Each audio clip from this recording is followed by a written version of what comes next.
Hello everybody, and you're very welcome back to the greenhouse at Darver House Nursery for a little video on a basket of flowers.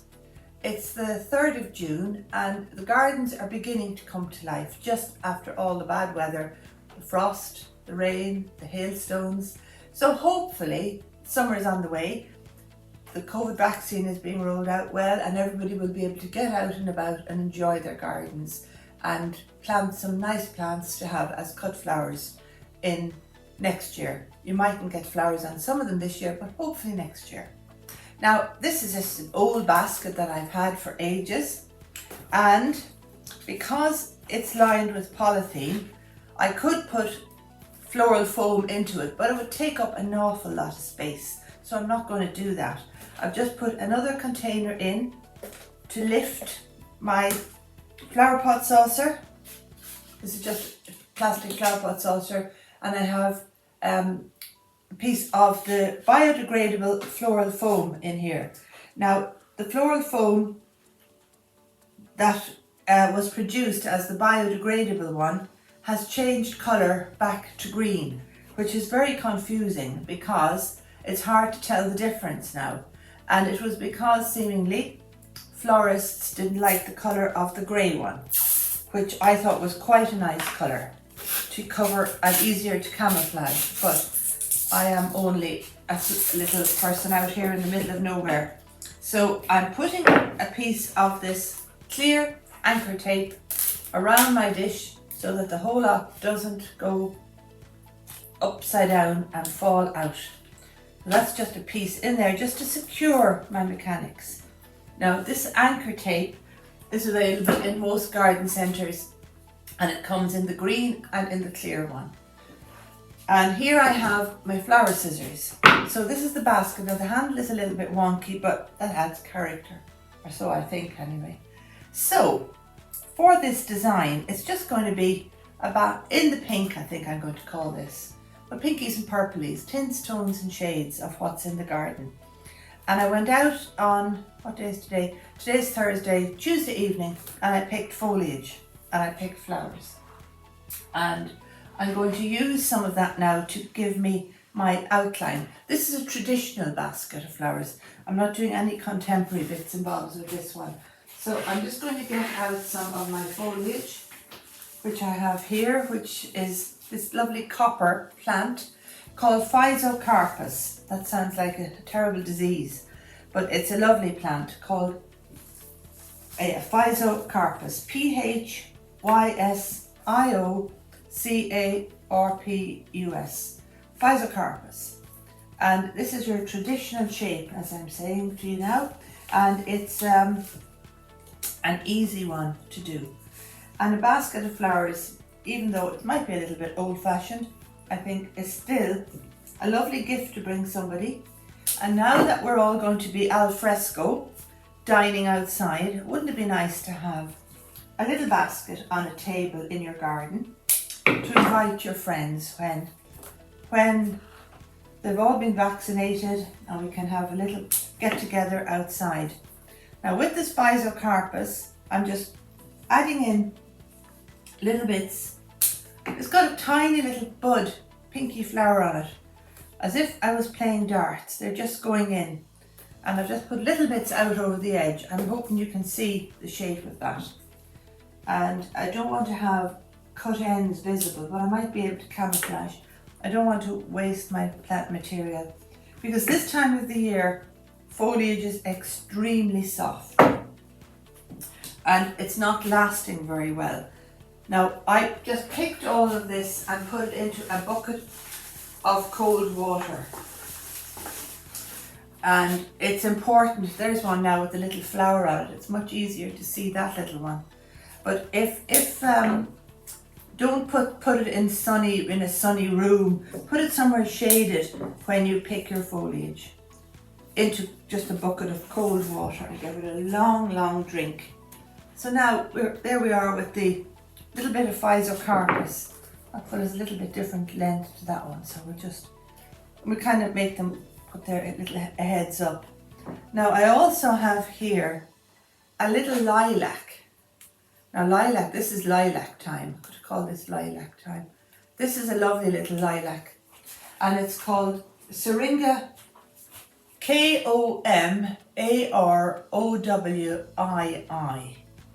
previously known as Syringa reflexa. So it's an unusual little lilac, and I'm taking the leaves off because they're not going to last very well. I picked some short little bits just with the flowers on to have. And it's normal, the ordinary garden lilac is quite large and it's hard enough to put into a basket like this, but it would be beautiful in a big vase. Although I'm not sure, I don't know if there's some superstition about lilac. And this is now, it's beautiful and it has a lovely scent. It's quite a large shrub now, this one. This one is about, it's about 10 feet high at this stage, and it's just very nice. So have a look in your local garden centre and see, can you find some good shrubs, because shrubs are really the backbone of a garden, and they give you foliage and they'll give you good cut flowers as well, some of them, you know, if you put in stuff that has good leaves on them. Just take off that. There's a lovely little spiky bit. I'll just put him up there. Now, because this is a traditional basket, I need to be able to carry it. So I don't want to cover up the handle too much. Just get out another little bit of that and make this a little bit flowy, I think. We'll have an exuberant basket with bits coming out. There's a nice bit. I've de-leafed that one already. Now we'll get another bit. Just keep, turntable is very handy for this job, as I'm able to zoom it around and see what I'm doing. And if you're going to visit somebody, you know, bring them something nice from your garden, be it a plant or some veggies or fruit or whatever you can get. And it's much nicer than having to buy something, if you can do it at all. You know, and shrubs do get big. Now this is a big shrub, and I know if most people had it, they would have it hacked down, but that's, I've got plenty of space and I don't mind how big it gets. And if it gets too big in the space I have, what I'm going to do with this is I'm going to raise the canopy, in that I will cut off the branches on the bottom of the plant and I let it grow out at the top. And I think that's a good thing to do with some plants, rather than clipping them. I've got a big problem with people going around with hedge cutters and going zzz, and everything's into a little bush, because they can't flower to their proper potential when they're like that. They can't get on with doing what they do best. There's a funny little bit now. I'll just take off these little leaves. No, maybe I don't need it, do I? I'll leave it out for a second. I'll just pop them in there. So that's outline of the lilac and the Physocarpus. This is called Diablo. There's also a golden form of this Physocarpus called Dart's Gold, which is a lovely plant. Now I also have here my stalwarts in the garden, my perennial wallflowers, and they've been in flower since February, and I'm still taking flowers from them. And I love the lightness of them and the shape of them. So I'm just going to pop those right around here. I've taken off the bits that were on the stem to make life quicker, easier, and you won't be looking at me cleaning all the stems. And I'm going to cut some bit shorter. And it's just like seemingly playing darts. You put flowers in. I don't know, I've never played darts. How you just pop them in, but they're all radiating from a central position. And it's just a really relaxing, fun thing to do, and also gives a nice scent and brings a bit of the garden into the house. Now, another few in here at this side. This is, as I say, tints, tones and shades. So it's all pinkies and purplies. Unless I change my mind at the end. I sometimes start a design and then it kind of takes its own life of its own, and I never know what it's going to end up like. You have a plan in your head, but sometimes the plan does not come to fruition. But that's life. So we just have to, don't get upset about it or don't get worried about it. If the plant wants to do that, let it off. We'll let it do its own thing. There are guidelines.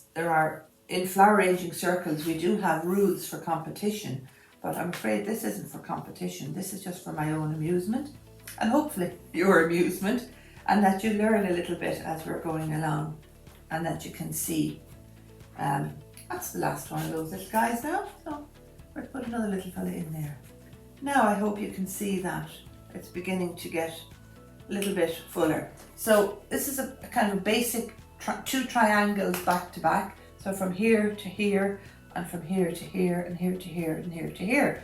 So this is the way I would do an all-around arrangement. This arrangement is also suitable to put on as a table centre. If you didn't have the basket, you could just do it as a little table centre. Now these are lovely hostas, and I'm not sure the name of this because I have hostas since years and years, and I don't know what they're called. And hostas are just coming into their own at the minute, and they're really, really pretty. And they're a lovely plant for a pot, because the snails and the slugs absolutely love them. But if you have them in pots, you can put your dried eggshells, crunch them up and put them around the top of the pot, or buy some horticultural grit and put it around the top, and that also helps to keep away the gremlins from eating them. Now, I hadn't a problem with gremlins eating them, but I had a problem with the hailstones. Last Sunday, one of the Sundays there was terrible heavy rain and the hailstones, and they absolutely littered the leaves. They're all big holes in the leaves. And I'm just popping those in there now just to give a focal area. And I'm going to do likewise at this side, because this one is going to be, the leaf has a damage. I don't want huge ones. Now hostas come in such an array of colours, and some of you probably know me from way back.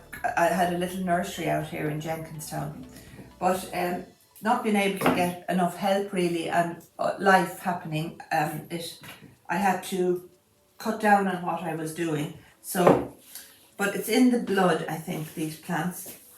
And because I teach here at the house when COVID wasn't around, I started growing some nice plants for flower arranging, and I have some more this year. So I have some new varieties of hostas that came in, and I have one called White Feather, which is a beautiful hosta with really white, pale yellow white leaves. I have Praying Hands, which is a lovely one with a lovely shape, really narrow, tall one, and some other ones as well. I have one called First Frost from last year, but the frost and the hailstones really did a lot of damage to them. Now there we are with a little bit of hosta in it, just to brighten up the centre. Now I think I have my beautiful alliums here, which the wind actually knocked some of these down. These are Allium Purple Sensation, which I planted 150 bulbs of these in October. And they're a brilliant pollinator, so a fantastic plant to be growing for all the insects in your garden. And these can also be grown in a container. And they like well-drained, sunny conditions. So put them somewhere sunny. They don't really like the shade. They're like little, they're an onion, an ornamental onion, but they don't smell like onions.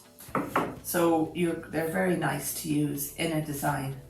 And they're another shape, because we have different shapes here. We have these ones and rounds and pointies.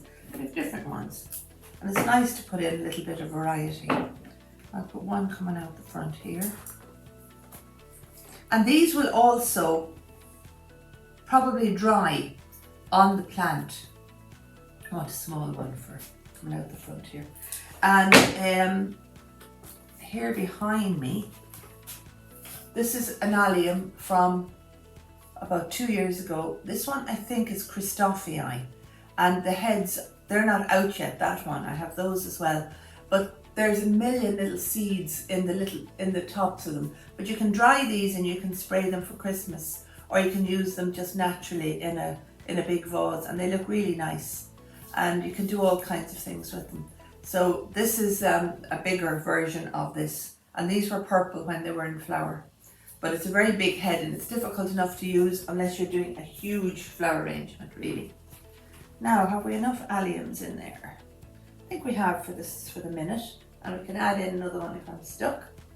Now, who am I going to put in next? Oh yes. Now I'm just going to do that out of the way, and I have beautiful peonies. Broke my heart to pick these, but I picked them. I love peonies in the garden. They're a bit tangled up now. Isn't that beautiful? It's like an ice cream, ripple ice cream or something. And I have 2 large ones. So the 2, and they're quite good to last now. I've taken off the leaves. I forgot to stake these, so they're a bit, they were falling a bit, so I had to be ruthless. Just going to put one there, which is the other bigger one. This one is the biggest one. I'll turn it around now. We'll just put the peony at that side. And hopefully the rest of them now will be able to stand up. The weeds are growing mightily in the garden at the moment, I'm afraid. And it's very hard to keep on top of them all. Just going to put that guy up there because he's nice, and put him facing out the way. And these will open, the buds will open, I think. So just put another one coming out the side there, without having to cut him. No, just turn it. And we'll put another one out here. This side. They're very spectacular flowers. They're really beautiful. Now I have a lot of buds here as well, so I'm just going to pop those in and out between, because hopefully they will open, and they're also a nice shape.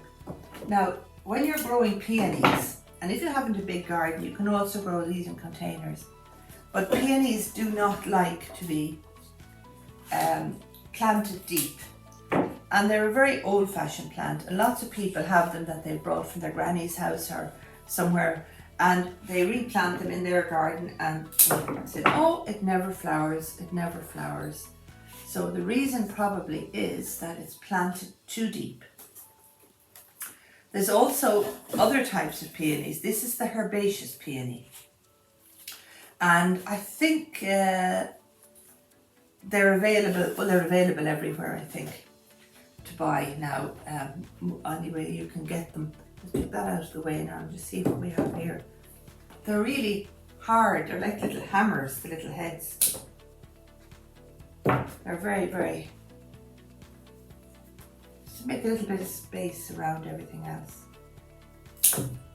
Cutting it off just to make a little bit. One up there. Put another little bit coming out here, just to give it a little bit of lightness, really. So pinky. Now, enough on that side. I just need another little bit in here at this side. Just put one coming out here. Just hold that in case it flies over. Okay. Now, can you see what we're doing? Everything is radiating out from the center, and they're getting to be filling up. So now I have some Sweet William, and it's a great plant to grow in the garden. Now these are all different colours, but variety is the spice of life. Mine seed themselves everywhere, and I never know what I'm going to get coming up. And if you're too good at weeding, which I am not, you might pull up the seedlings by mistake. So that's why I don't weed. That's my excuse. And I noticed in my gravel this year, a number of years ago, in one of the German chains, I bought 50 Liatris bulbs in a little bag. They're a lovely purple spiky flower. I planted them into one of the little plants you get bedding, boxes you get bedding plants in. I put one in each. They all grew, planted them out in the garden, and every year they come up. I planted them in a big clump in my pollinator bed. I have this big bed of pollinator plants, and they come up every year. And this year I notice all over the gravel little baby seedlings of the Liatris. I did save seed in the autumn, but I haven't sowed it yet. So I have plenty of Liatris coming up, just to get time to go out and weed them out of the gravel and put them into pots. That's my problem, is to get time to do all these jobs. I'm going to put that little bit of lilac in there because I see a little space. Now, how are we going? This is a garden basket. Definitely a garden basket. More Sweet Williams. There's hopefully more out now. Some of them have a lovely stem. They have a lovely colour on the stem. So this is a garden, all from the garden, which is great. And I can bring it in and enjoy it for the bank holiday weekend in the house. And I think I have some family calling today for the first time in I don't know how long, a year and a bit, I think. So it would be nice to have something, because housework doesn't get done in my house very often, so this might distract from the dust, hopefully. And I hope that you'll all have a go at making something like this yourselves and have a bit of fun. There aren't any hard and fast rules. Just keep it well watered when you have done it and misted with a little mister, and it'll keep flowering for, you should get at least a week or more out of it. You could use the lovely Aquilegia, you can't see them there now, the Aquilegia, the granny's bonnets in it also. That's another nice flower. Just see a space up here now. Put me in that one there. And I want to tuck somebody in here, a little hole. So, the dark foliage of the Physocarpus and the dark stems of the peonies actually work quite well together. And I hope you can see what I'm doing now there. If you wish, you could buy some nice roses and put them in, if you wish. But I don't know, maybe. What do we think? Maybe I'll put in a few of these. I just bought these. Now that I have them, I better use them. Although they say, if in doubt, leave it out. We'll just take a few of these little, they're a lovely pink rose. Oh, that one's got a very flat centre and not in the middle. It's more like a garden rose, which is lovely. So, and some bud, we'll put a bud up high, just to give a little bit of.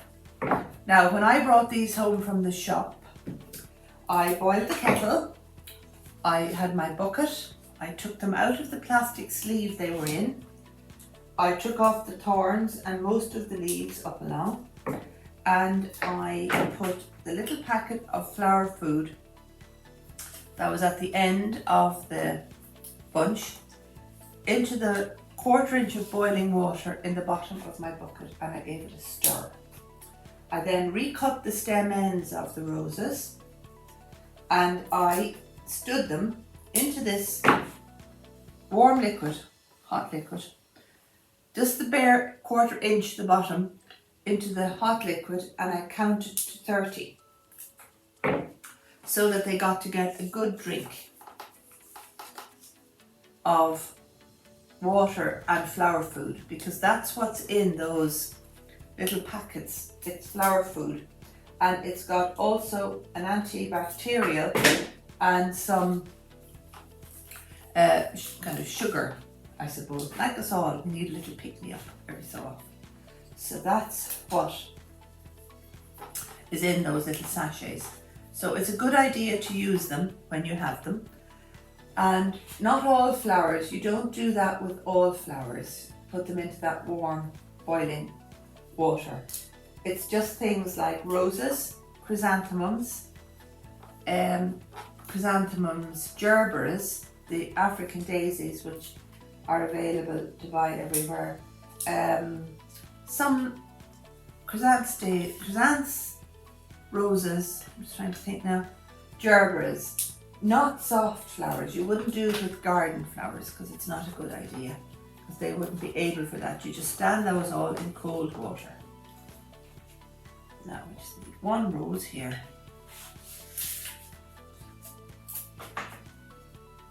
Now, I think we're nearly done. I think that's about it now.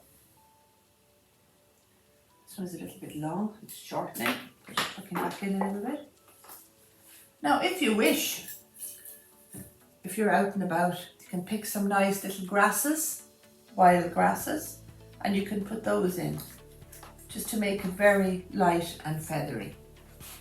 And you can use whatever colour schemes you wish yourself. I just use the pinks and purples because that's what I have here in the classroom.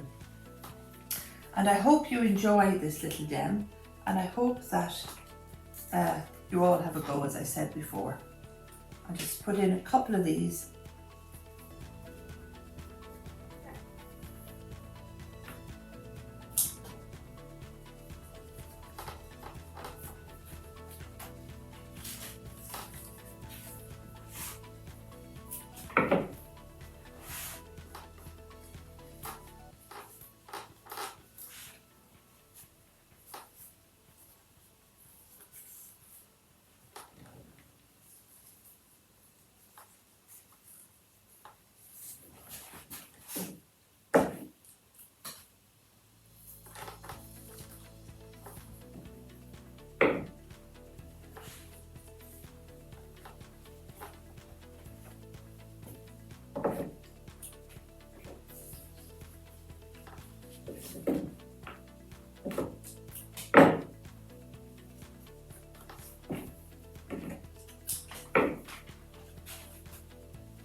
Now, I think that's it now with all the grasses in. So thank you all very much for looking at this little video. I hope you've picked up a few tips, and have a lovely summer, and hopefully we'll get back in October or September and I'll do some more videos with flower arranging for the library. And thank you all very much. Bye bye.